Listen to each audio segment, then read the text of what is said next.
startling link between sugar and Alzheimer's. A high-carb diet and the attendant high blood sugar are associated with cognitive decline. In recent years, Alzheimer's disease has been referred to as type 3 diabetes. After all, though they share a problem with insulin, type 1 diabetes is an autoimmune disease, and type 2 diabetes is a chronic disease caused by diet. Instead of another type of diabetes, it's looking like Alzheimer's is another potential side effect of a sugary style diet. In some cases, the path from sugar to Alzheimer's leads through type 2 diabetes.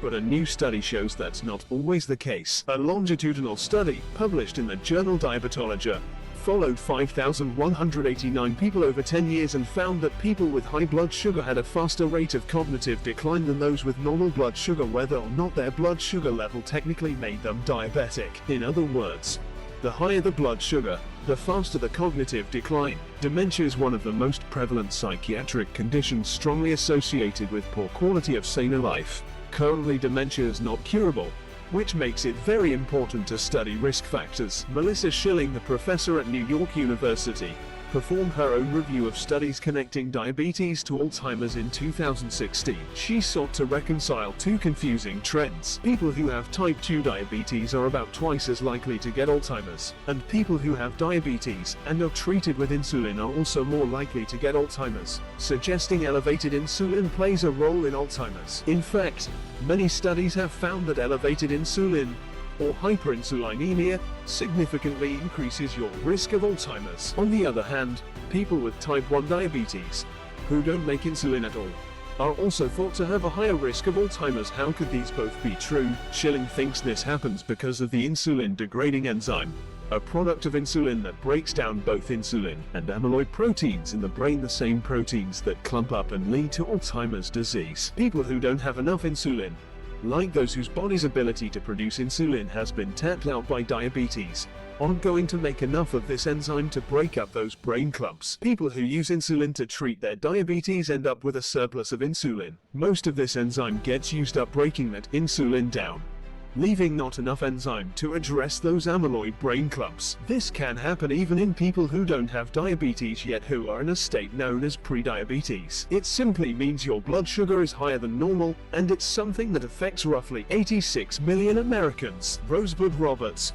a professor of epidemiology and neurology at the Mayo Clinic, agreed with her interpretation. In a 2012 study, Roberts broke nearly 1,000 people down into 4 groups based on how much of their diet came from carbohydrates. The group that ate the most carbs had an 80% higher chance of developing mild cognitive impairment, a pit stop on the way to dementia, than those who ate the smallest amount of carbs. People with mild cognitive impairment, or MCI, can dress and feed themselves, but they have trouble with more complex tasks. Intervening in MCI can help prevent dementia. It's hard to be sure at this stage what an ideal diet would look like.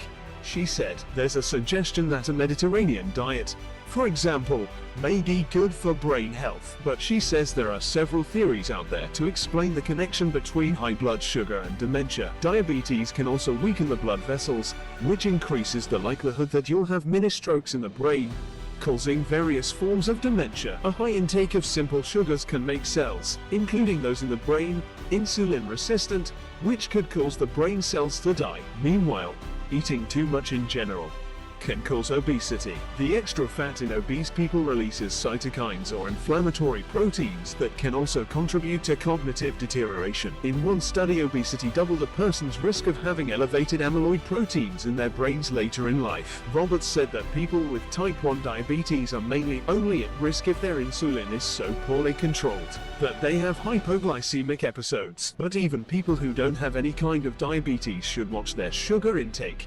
She said, just because you don't have type 2 diabetes doesn't mean you can eat whatever carbs you want. She said, especially if you're not active. What we eat, she added, is a big factor in maintaining control of our destiny. Roberts said this new study by Wize is interesting because it also shows an association between prediabetes and cognitive decline. That's an important point that often gets forgotten in discussions of Alzheimer's. It's such a horrible disease that it can be tempting to dismiss it as inevitable, and there are genetic and other non-nutritional factors that contribute to its progression. But, as these and other researchers point out, Decisions we make about food are one risk factor we can control, and it's starting to look like decisions we make while we're still relatively young can affect our future cognitive health. Alzheimer's is like a slow-burning fire that you don't see when it starts, Schilling said. It takes time for clumps to form and for cognition to begin to deteriorate. By the time you see the signs, it's way too late to put out the fire.